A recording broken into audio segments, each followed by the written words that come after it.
وعلیکم سلام. یو ورور پوښتنه کوي چې د یو چا ښځه حامله سي، له هغې سره جماع کول تر څه وخته پورې بیا جایز ده او تر څه وخته ناجایز ده؟ محترمه، علما په کتابونو کې لیکي وي که ښځه حامله سوله چې ګزاره ورسره وسي نو عین که تر وضع د حمله پورې هم جماع ورسره وسي مشکل نه لري.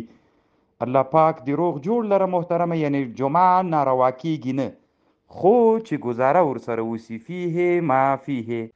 وعلیکم سلام. یو ورور پوښتنه کوي چې بعضې خلک سترګې راوړي، دلته یې خرڅوي، خپلو سترګو ته یې وراچي، بیا یې ایسته کوي یوه میاشت بعد، مثلا که شنې وي تورېږي داسې. نو محترمه دا تغییر په خلقت الله کې ده، دا ناروا ده وروره. وعلیکم سلام ورحمت الله وبرکاتو. یو ورور پوښتنه کوي چې خپلو یتیمانو ورونو ته، یعنی مثلا پلار مو مړ ده، دوه ښځې درلودلې، د هغه ورونو ته مونږ زکات ورکړو، د خپلې مور ورونو ته، یعنی چې د مور و پلار نه د شریک وي دې ته زکات ورکولی سي؟ نو هغوی ته خود ورکولی سئ، زکات ورته صحیح کېږي ورور. الله دې جوړ. وعلیکم سلام. یو ورور د فاریاب ولایت د چیچکتو ساحې نه پوښتنه کړې ده. نو محترمه تاسې کومه پوښتنه کړې ده، خو نو هره ورځ نارې وهم، نو ته اوس ما نه ولې دغې پوښتنه کوې؟ د ورور پوښتنه دا ده چې کافران په اوس زمانه کې په مسلمانانو اعتراض کوي چې دوی د اختراع هغه نه لري، ځکه په نورو علومو. دا خو نو هره ورځ همدا نارې وهمه چې ولې اسلامي امت نورو علومو ته متوجه کیږي نه.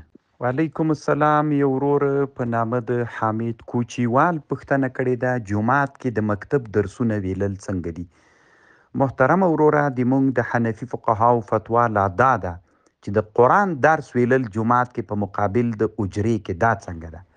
ته چې فتح القدیر قاضي خان وګوري په دې کې لا مسله سته ده.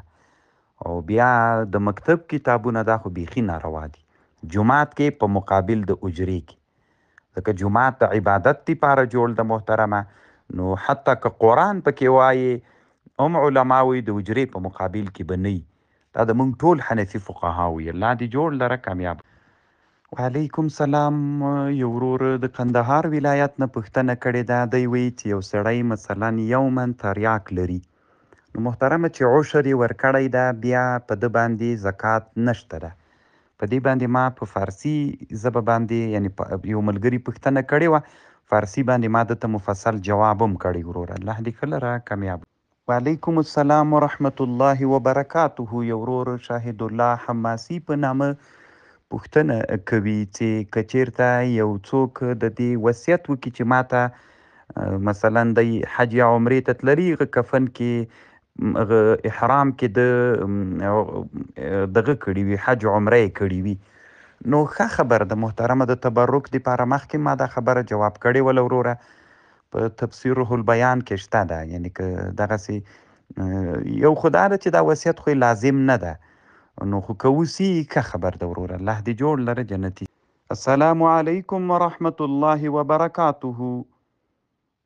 مشترکین مجمع کاروان حماسی، از الله عز وجل میخواهیم که سلامت و صحتمند باشین.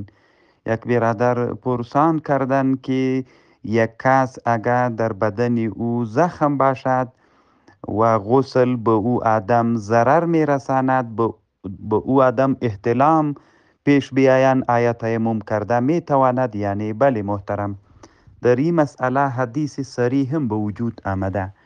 وقتی که یک کس زخمی باشه یا در بدن زخم داشته باشه و غسل کردن به زخمش ضرر میرسد، به او آدم جایز استند که تیمم بکند.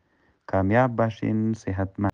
و علیکم سلام. یک برادر سید احمد حماسی به نام سید احمد حماسی پرسان کردند فرق در مابین سنن و جامع چی هستند؟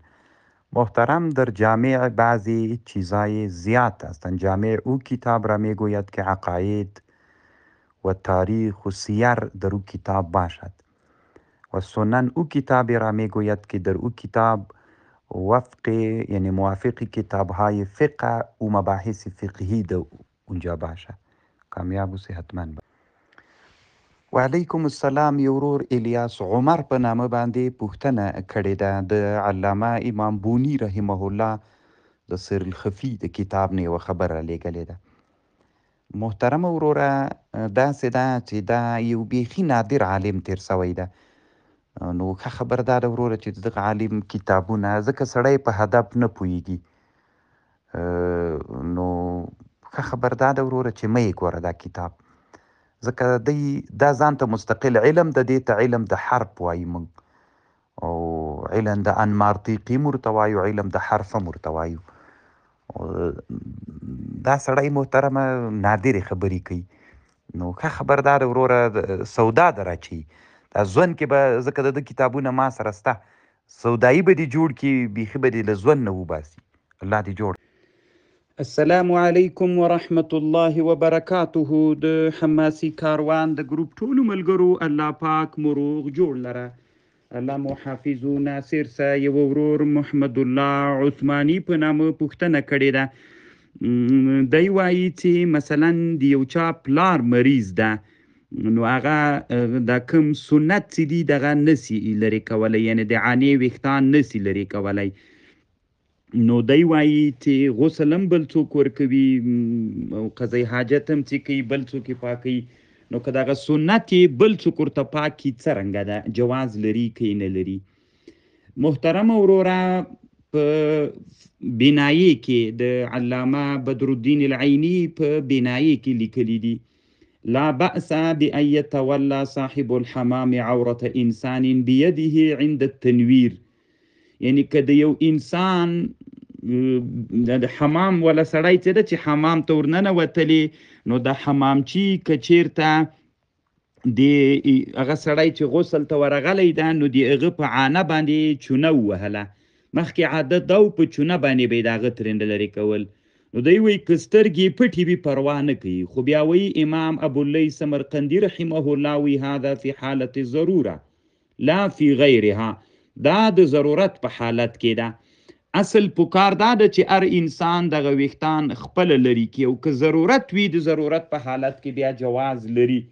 علامه بدرالدین العیني رحمه الله 12 جلد 109 صفحه کې دا مسئله ذکر کړې ده وروره، او په فتاوا هندیه کې هم سته ده وروره چې ضرورت وي جواز لري، شرعا جایز ده. الله دې کله